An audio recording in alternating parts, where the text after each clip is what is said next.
Ladies and gentlemen, welcome back to another episode of Cage Talk. Today, I have a special guest, like always.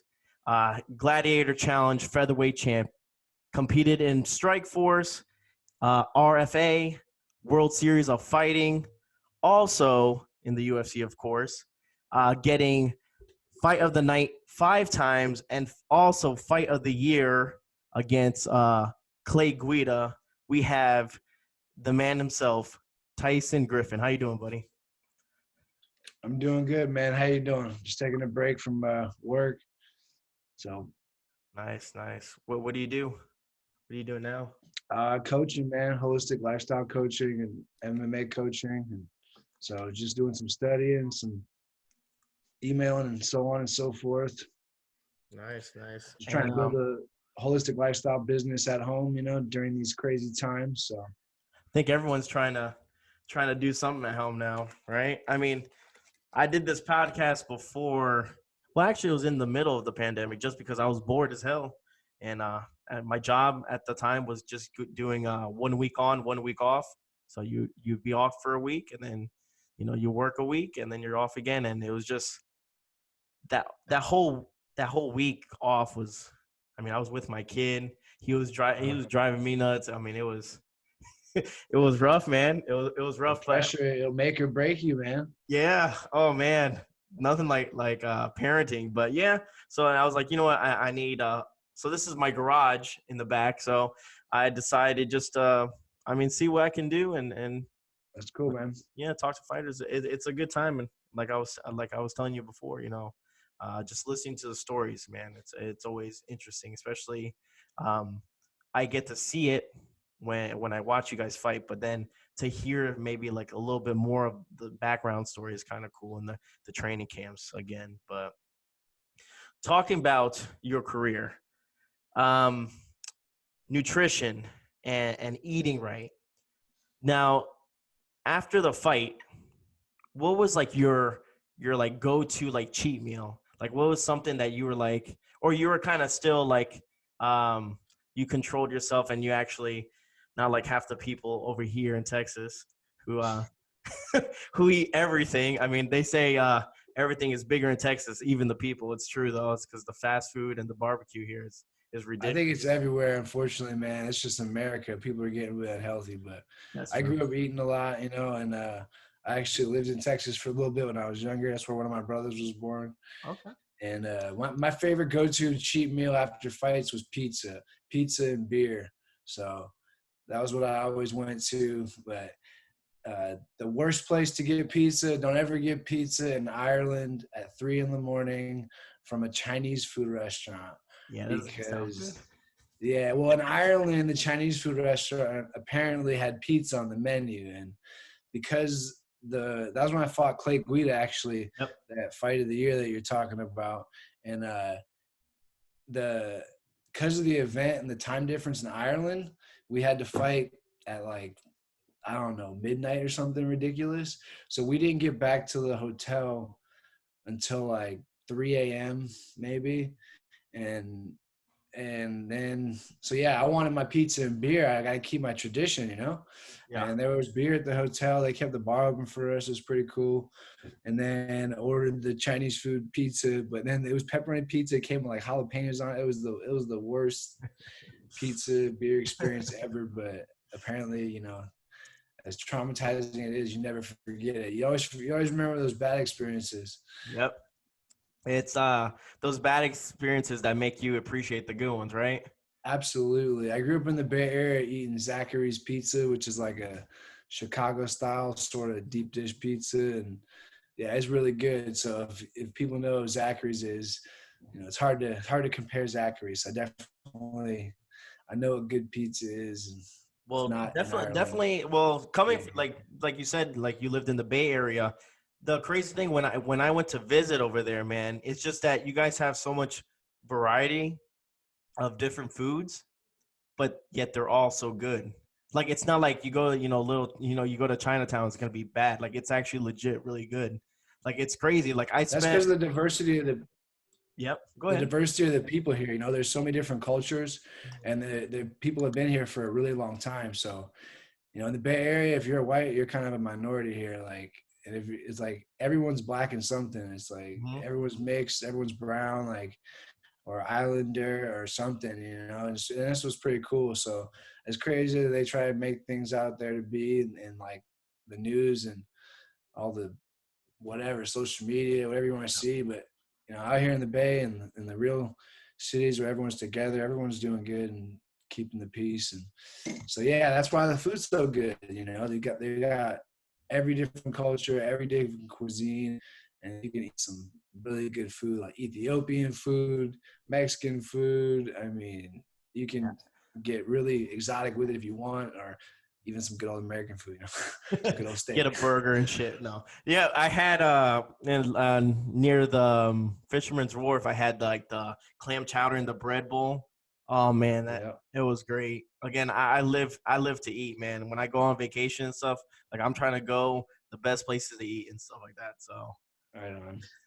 Yeah, I don't really eat like that anymore, to be honest, though, because it's so toxic. So that's not what I eat these days. But I'll definitely love me some good old steak, some good old potatoes, and good old raw butter, some good old quality food.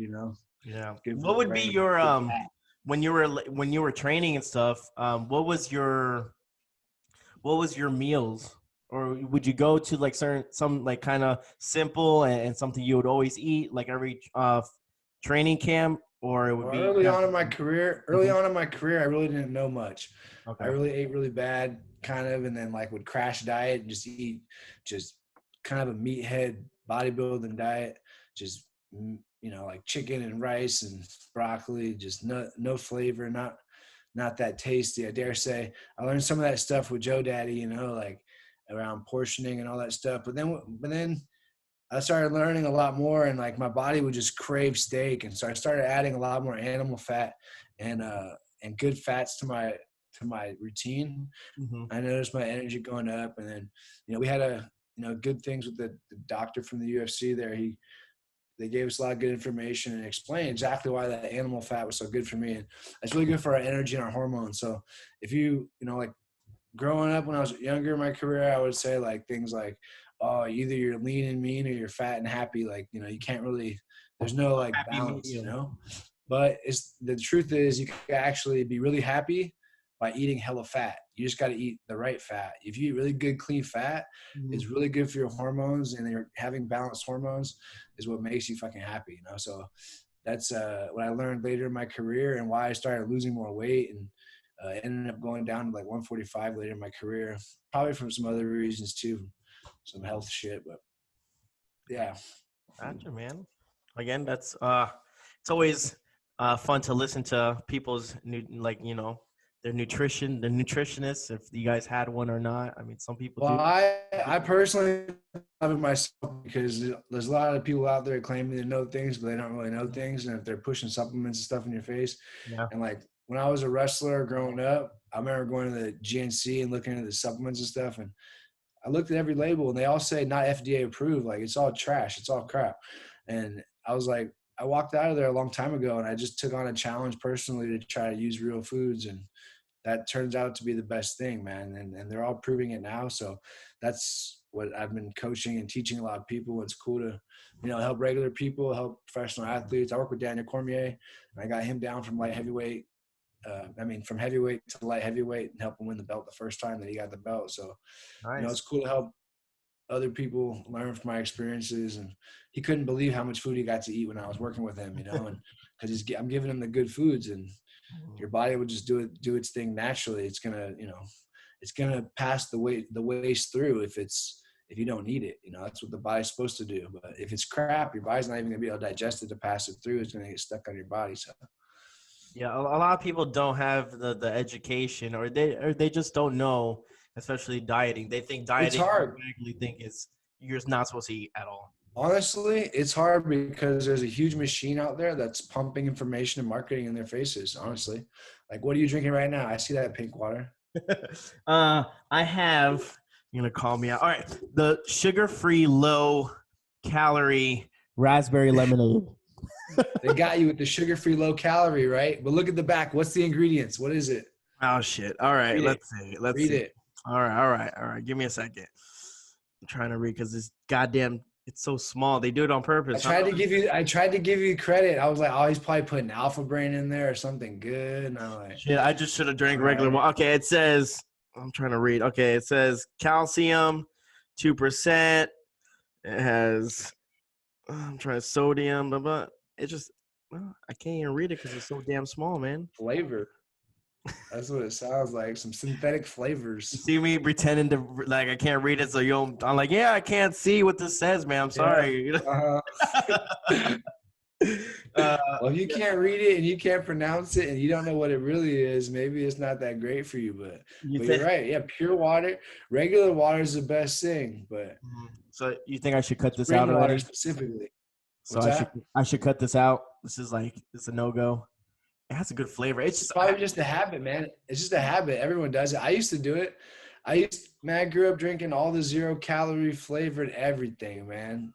So, but the truth is, all the toxic stuff ends up stored in our fat and our tissue, ends up in our brain. So, if you want to live a long, healthy life, that's what I was just studying, man, was this ageless brain program. So, you want to live a long, healthy life, you got to detoxify yourself and making sure that your environment and all that stuff and diet, and it all adds up.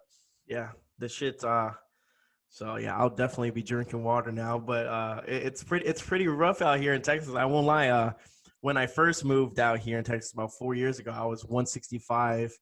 I was in Uh, decent shape, and now I'm like uh, pushing 190. 4 years later, they got all this Whataburger In and Out. It's hard, man. It's hard. well, if you want, man, I can work with you and get you a, online personal training program. Let's do it. It has, literally the videos and everything of the exercises. You know what I mean? Like it can be super simple. I could set you up like that, or we could even do virtual sessions if you wanted to pay a little bit more and have me coaching you and yelling at you one-on-one. And Sounds good. but Sounds yeah, that's basically what I do now, man. I coach people how to change their life and be healthy with nutrition, lifestyle factors, and personal training, exercise, whether it be mixed martial art training or just weights and fitness, whatever their goals are specifically. I like to help people with. Well, that's good that you can, like you said, you took that knowledge that you had in your own personal experiences. Now you're helping other people out. So that's always a plus. Yeah, it wasn't always fun though, man. Honestly, I had nerve damage, and that's what ended up leading me here because not not anyone really knew what to do to help me. Everybody wanted to tell me that I should take this to do that or so on and so forth, but they didn't really know what to do. That nobody had experience with nerve damage, and so I ended up not stumbling, but ended up doing a lot of research and finding a holistic approach being the best approach. And so there's a institute down in San Diego, actually. This guy, Paul Chek, he's a former boxer, former military boxer, actually. So that's one of the reasons I was a little bit attracted to his program. I was like, all right, he's a combat sports guy. It's a little bit something. So yeah, it's pretty trippy. And his corrective exercises to me are what's amazing about the program. So it's really been helping my body and helping me heal. And I've even learned things about like Tai Chi and things that you kind of see in movies or maybe made fun of growing up, and then all of a sudden now here I am like, oh shit, this is what I need to heal. Okay. Like, so gotta be careful what you make fun of out there these days. That's probably what you really need. Yeah, definitely. I agree with you 100% on that one, man. Uh, so let's dive into a little bit of your career, man. What Right on. I know that you're a big time wrestler, right? That was your first love, right? Was wrestling. That was my first martial art, if you will. Yeah. I grew up playing every sport under the sun, from soccer to baseball to football, and wrestled, and then ended up wrestling in junior college. And that's how it led me to mixed martial arts and was sort of my base. But I love striking too. My name's Tyson, so I was always watching Mike Tyson growing up, and ended up having a good boxing coach and good Muay Thai coach. And I got really lucky, to be honest, and ended up, just on my journey and studied the best of the best. And that's, became a mixed martial artist. There's not really, I was kind of like in the beginning of the era where there's not really any specialists anymore, where everybody knows everything. So Yeah. And your training camp, You joined. You had Extreme Couture, correct? Yeah, I helped build Extreme Couture back in the day when it first started. And how was that experience like? So for someone who's never fought or someone who doesn't really know much about the process of a training camp, was it that they scout you out and then they're like, "Hey, join our gym," or how's that work? To be honest, man, when it comes down to it, I was in the beginning of everything. So Mm-hmm. my gyms that I was a part of, I built. Nobody scouted me out really, but there was a small group of us. It was me, Randy. Or I shouldn't say me and Randy. It was Randy Couture, Forrest Griffin, Mike Pyle, Jay Huron, Gray Maynard, myself, Joe Daddy Stevenson, uh, like guys like Mike Whitehead, Heath Herring. There was a couple handfuls of us that we all just met up in Vegas, and we were all using the old Tough Gym Okay. before Randy opened up his gym. And so Forrest had the key from them being on the show. And so we just had access to the gym, and we would train there, or we would meet up at other gyms around Vegas.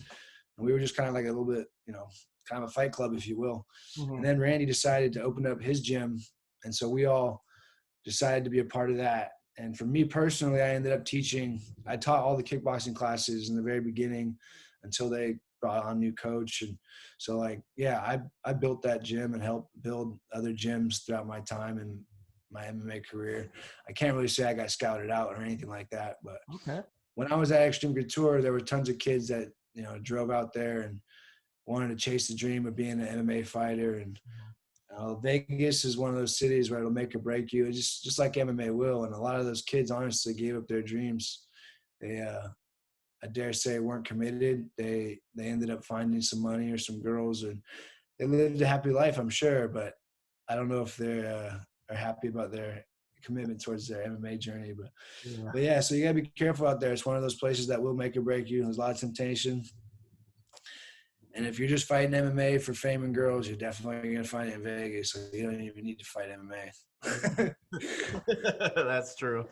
Uh, so, so your first debut in UFC was, I think it was UFC 63, correct?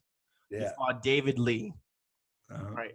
Can you explain to everyone maybe just that whole experience of finally getting to the UFC, the weigh-ins, debut, just motion-wise? That fight was an interesting fight, actually, because I had worked really hard to get there, and I was out, and I had trained with all the best. And to be honest, I won that fight in like a minute and 10 seconds. And I was really surprised. And I remember running on the cage, celebrating, and ran into my boxing coach and was like, yo, it was that easy. So for me, my debut was an interesting event. It was a pretty quick, easy fight. It was a lot of pressure, though, and that's how a lot of things are. You put a lot of pressure on yourself, hype things up a lot bigger than they are. But, as everyone knows, every fight after that was a tough fight. And that's what the UFC really is. And that was a tough fight, to be honest. I did get kneed in the head a little bit. He missed, but, it looked like I got kneed in the head a little bit. But, again, it ended up ending pretty quick. So after all the hard work, to have it end in a short amount of time, your nervous system's just like, whoa, man, that was kind of easy. Like, okay, I'm ready to die out there. Like, Now you were in some. I mean, in your career, man, you had some battles. Like I said before, in the intro, fight of the night 5 times. I mean, and we'll obviously talk a little bit about the Clay Guida fight.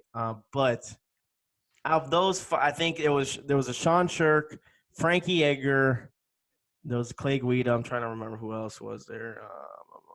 Rafael Dos Santos, and there's one more. And I'm trying to think, but Tavares, Thiago Tavares. Out of those fights, I'm trying to explain. Which one did you like the most out of all those 5 fights? Again, I don't like any of them. What are you talking about? I like them. I mean, hey, they got you fight of the night, but I mean, yeah, you I mean, they were long, and everybody always says, "Oh, fight of the night." That means it was a close fight. Mm-hmm. All Not right. what I was working for.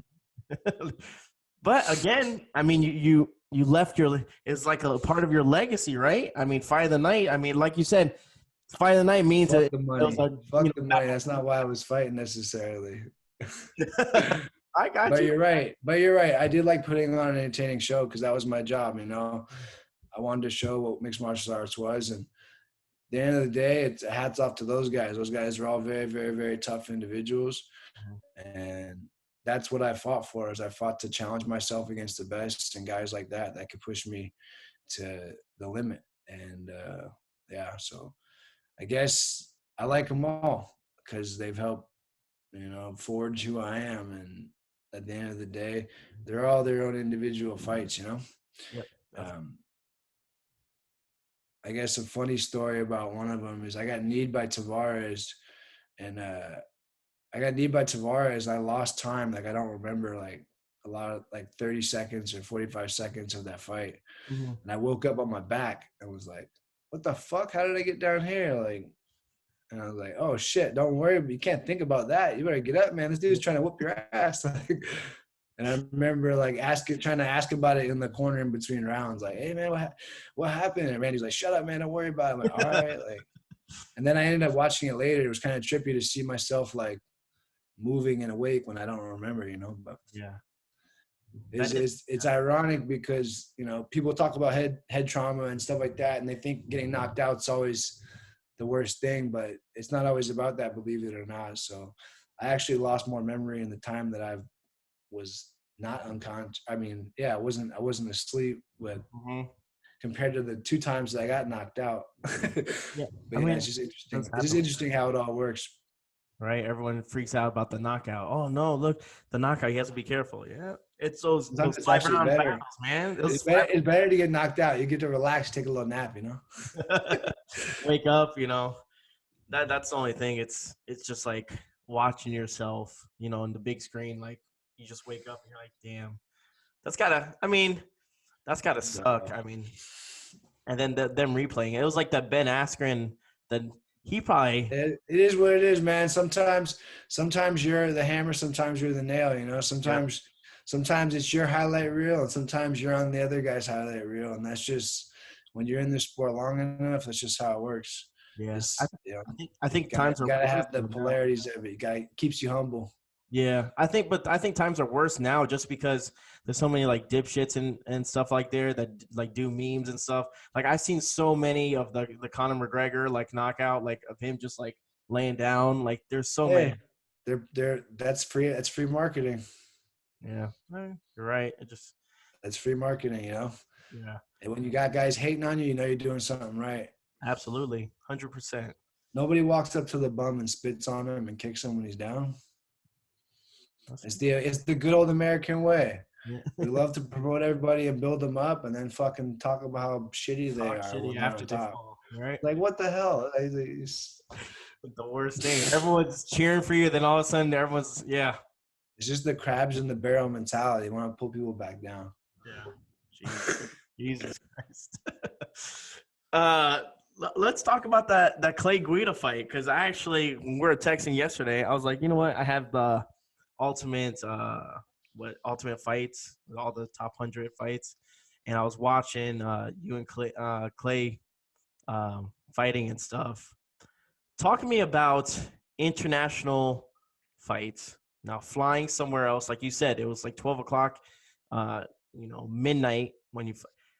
Would you ever do that again as an experience, or you'd be like, you know what, I'd rather fight somewhere where I'm not jet lagged or anything like that, or you're like, fuck, it's a cage.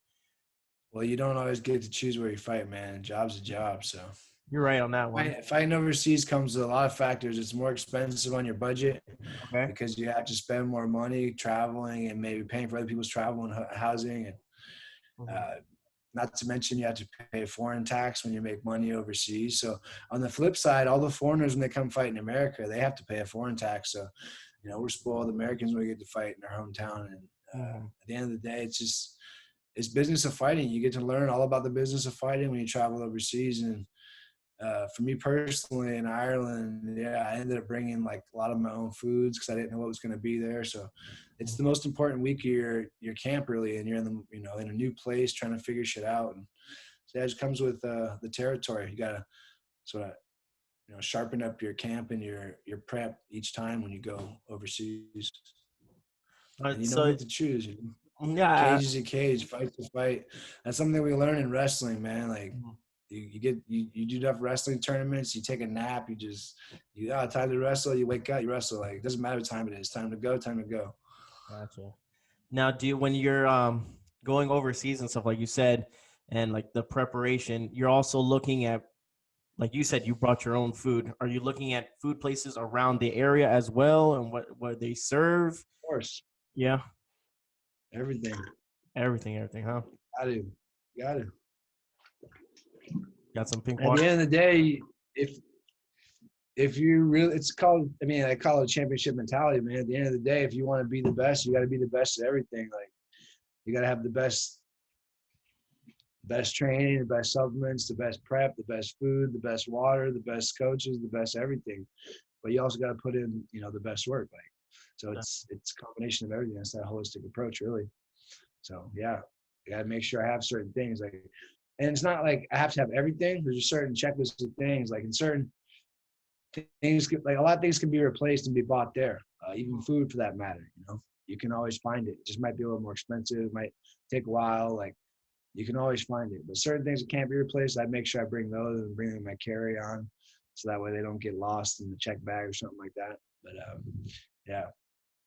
And how's that fight with Clay Guida? What was the preparation? What was the game plan going in? Because again, he's a good wrestler. He's technically he's a brawler. I mean, he's good on stand up. He's good on He's a cardio guy. That's what he was known for. My game plan going into that fight was just to be in really good shape. He's one of the only guys that actually got me tired like throughout the whole fight. Like I was like, that motherfucker's in shape. But just be in shape, be well rounded, mix it up. Beat him where he was weaker. Try to kick and punch more on the feet. And it was a very interesting fight. From what I hear, they used that fight in the referees' training clinics, for them to watch and judge and learn what MMA is about. So it's kind of a cool thing. That is definitely cool, especially the judges. We need apparently we need a little bit more than that, because they have some random, some questionable calls sometimes, But after Welcome to the fight game. yeah, you know it. Don't leave it in the judges' hands, right? Now, after your UFC, you went to another organization, a couple of organizations, right? You went to one or two.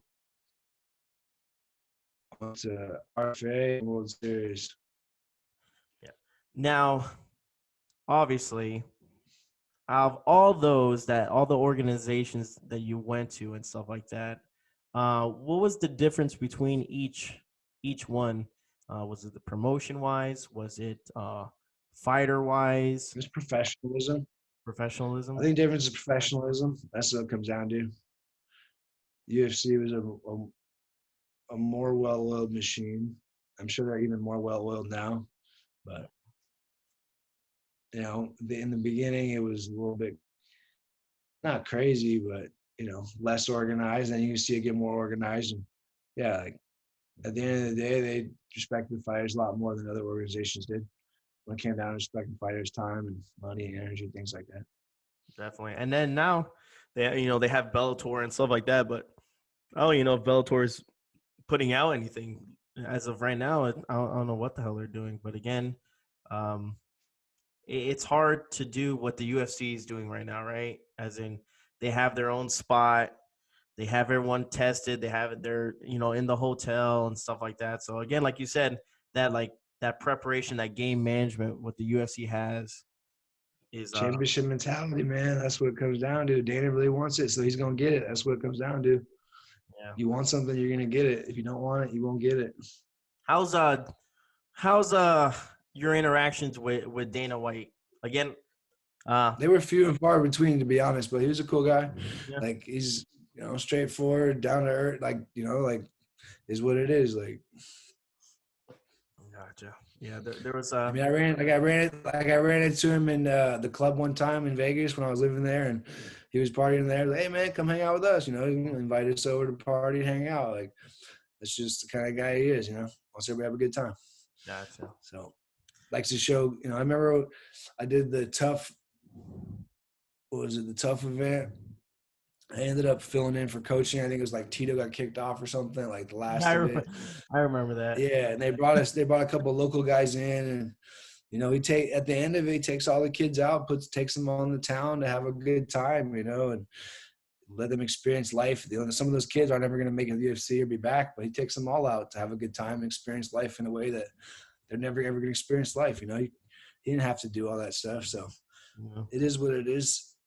Yeah, I mean, everyone has like their own, again, different opinions and stuff. I've had fighters on the show that didn't agree with them and didn't like them, and then I had some like you said, they were neutral, they were cool with them.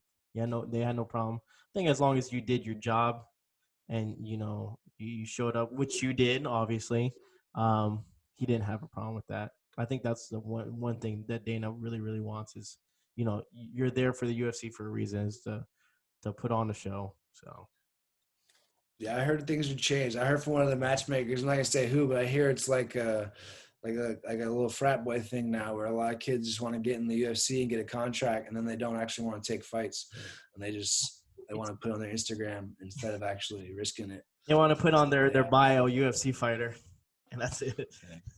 I remember back when I had my MySpace or whatever back then, I remember I didn't even put that I was a cage fighter, I think, until I beat Uriah Faber. Like, I became a world champ. Then I was like, yeah, I guess maybe now I'm really a cage fighter. Like, yeah, that's something I forgot to mention. When was that? That was very early in your career, right? When you fought Uriah? Yep.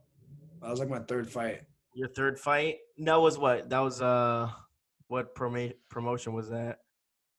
A Gladiator Challenge. You said it, man. What are you talking about? All right, man. You know what? It's this pink juice, man. You think it was in your notes in the beginning. I wasn't reading any notes, man. That was gotcha. Fear off my head, man. Yeah, that's what that was.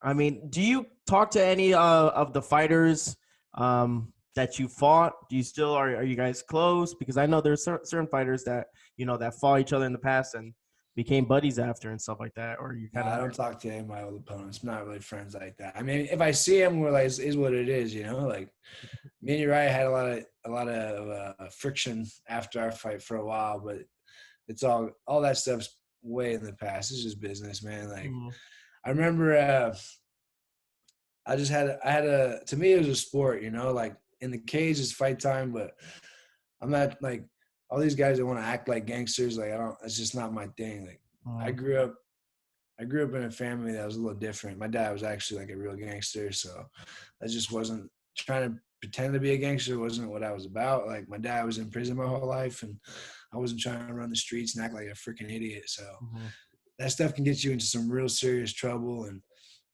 my dad's been out now, and I got a relationship with him, and it's what it is. But yeah, I looked at fighting to me as a personal challenge, like to help myself grow and become a better athlete, really. And so when it comes, man, I can't remember where I was going with that rant. What was your question again? Let me look at my notes, bro. Hold on. No, you don't have no note. That's the problem. No, I was just saying if you're close to any of the fighters that you fought in the past. Oh yeah, so yeah, that's what I was saying. The tough guy thing. That's what I was gonna say. Yeah. People try to act tough around this sport, right? And so I remember when I fought Rafael dos Anjos, it was something that I would do just to like break that tension so people wouldn't try to act tough or anything. The first time I'd see him at the hotel, I'd just walk up and shake their hand and say good luck. And then I would never talk to him again until the fight. Like, I just, I wouldn't be rude. Was that your like? I got nothing to say to you. And so yeah, I remember when I fought Rafael dos Anjos. I remember at the hotel. I remember seeing him, and he like had his like tough guy Brazilian stare going on, like they used to have back in the day. And And I just walked right up to him by myself. You know, I don't need a crew or posse or some shit. I just walked right up to him. I could see his like tough guy stare, like turn into like a frown, like all confused. I just like shook his hand, like, good luck, man. I just walked away. I could just tell I just threw him for a little bit of a loop. So it was like a way for me to break the tension and also kind of get in people's head in a weird way. Like, it's just something that I always did. Was there any fight that you ever took personal? Because again, that's one thing that you should never do, right? It's to me, when I was fighting, I was always competing with myself. So okay. It's not, and that's the thing is, if any fighter really thinks you're out there competing with another person, you got it mixed up. And I remember my last fight, I actually fought this kid, Jordan Bailey, in my last fight here in the Bay Area, a little small local show. I wanted to make sure my, last fight was a win. I didn't really like the way things went in my career, so I feel like I had to do it again. But I remember after the fight, he like said something like, "Oh man, I almost had you," and I was like, "No, man, like you didn't almost have me." I was like, "I'm not competing with you out there." And he was like all confused by my comment, like, and that's the truth, man. Martial arts isn't about competing with other people, really. Like, and that's why I realized people like Bruce Lee never had to compete, because it's really about testing yourself, man. And you can use the opponent as a, like as a tool to test yourself, but make sure you're doing it to test yourself. Like, you know what I mean? Like, so that to me is why fighting was never really that personal. Like, I grew up fighting my brothers and fighting a lot. And like, I don't know, to me, fighting wasn't personal. If anything, it was about keeping the peace. So, like that's out there in the cage, it's go time. It's go time. Like, when it's over, it's over. Like, I have no problems defending myself if you want to, do something, but I'm not trying to fucking fight in the streets, because again, I know what that can lead to. The streets is not a good thing. Yeah, definitely. That's actually an interesting comment. I never actually heard that before about competing, against yourself. That's actually, it makes perfect sense too. Good job, Tyson. It's pretty good, man. Oh, man, that's what life's really about, man. That's the problem. People don't realize it's a mirror, Yeah, definitely. But last thing before I let you go, man, what was the most satisfying thing in your career that you can look back and said, yeah, I accomplished that, or it might not even be an accomplishment? What is something that you'll always look back and say? I don't know, man. I think it's everything, honestly. It's my whole journey. Like, slowly but surely, I'm trying to put it all together and write a book. I'm going to probably create a little podcast, tell some stories, but it's the whole journey, man. Like, at the end of the day, I'm a small town kid. I was in this 1 square mile town in Albany in the Bay Area that not a lot of people have heard of. And, not a lot of people did what I did. I got inducted in my high school Hall of Fame, and it's like the youngest person to get inducted, and the lowest GPA. It was a town with a lot of smart kids, to be honest. Like, I was really frustrated, man. I was the only 3-sport athlete in my senior year. I got a little pin, but yeah, it's the whole journey, being a small town kid and having a dream and chasing it and being committed and letting it see where it can take you. I think it's the whole journey. But if I was going to pick one thing that kind of came up when you were saying that, I remember when I fought Sean Shirk. Okay. Because Sean Shirk at the time was like one of my biggest tests and sort of scariest opponents, because Sean Shirk had fought one of my training partners named Marty Armendariz, who was he was a guard at San Quentin and a wrestler. So he's a tough guy, and he's somebody that I had trained with. And I watched a video of Sean Shirk beating the shit out of Marty at like 170, in a bigger weight class. Yeah. And then here I am fighting Shirk at 155. And then, it was kind of like intimidating, because everybody knows how hard Shirk trains and all this stuff. And truth told, he's not as strong as he looks. Like, he's really fast though. The motherfucker's in shape.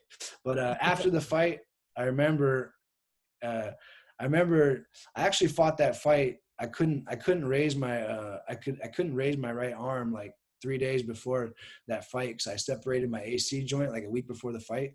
So I basically fought that fight one-handed. And but after the fight, he like whispered in my ear and was like, "You're gonna be the UFC champ one day." I was like, "Oh, that was like, like that was like kind of like a, a token or a little refreshing thing to hear because like, like it was like also frustrating because I was like, man, I don't want to hear that. Like, You're I like, get got the more hell work to out. Get do, away. Yeah. That fucker ended up beating me, ended up winning that decision, I was like, don't tell me what I'm going to be. But, that was something that I'll kind of take away as a token, as a career thing, like, because he was the champ. And, ironically, it wasn't necessarily my main focus and my main goal just to be the champ in the UFC, but it was definitely to be the best mixed martial artist in the world or one of them. And I think I did that. So I definitely can walk away with that, knowing that. Now, is there any do you have like that itch to ever compete again? Because I think before, you're gonna always, every real competitor is always gonna have the itch to compete again. mm-hmm. Do I have the itch to fight every day like these youngsters? No, because that's not why I do it. Mm-hmm. Towards the end of my career, guys like Jose Aldo is what inspired me to keep training and want to fight because I wanted to fight someone like him. That's why I went to 145. It looked like a fun challenge. Mm-hmm. I was out there looking for the challenge, that somebody that was going to make me grow and test myself even more in the training room. I don't see a lot of challenges out there. Like, I hate to say it, you watch Conor McGregor lose to Poirier, like, you can't check a leg kick? Come on. Like, and, it is what it is. It's a different sport. It's a different world. Guys are talking shit and selling the fights, and, hats off to him for making all the money and whatnot. But to me, it's a little bit more than just money these days. It's about staying happy, staying healthy, and spreading more love and not just fighting and violence. And so as long as people are training mixed martial arts in a good, positive way, that's what I'm about. That's awesome, man. Again, I'm still a big fan, man. I'm glad I got to talk to you and actually sit down and listen to some of your stories, man. Again, appreciate everything you did inside the octagon and now what you're doing outside the octagon, helping out people and stuff like that. I think it's really cool, man. No problem, man. Thanks for having me on. I appreciate you taking the time. It's cool what you're doing.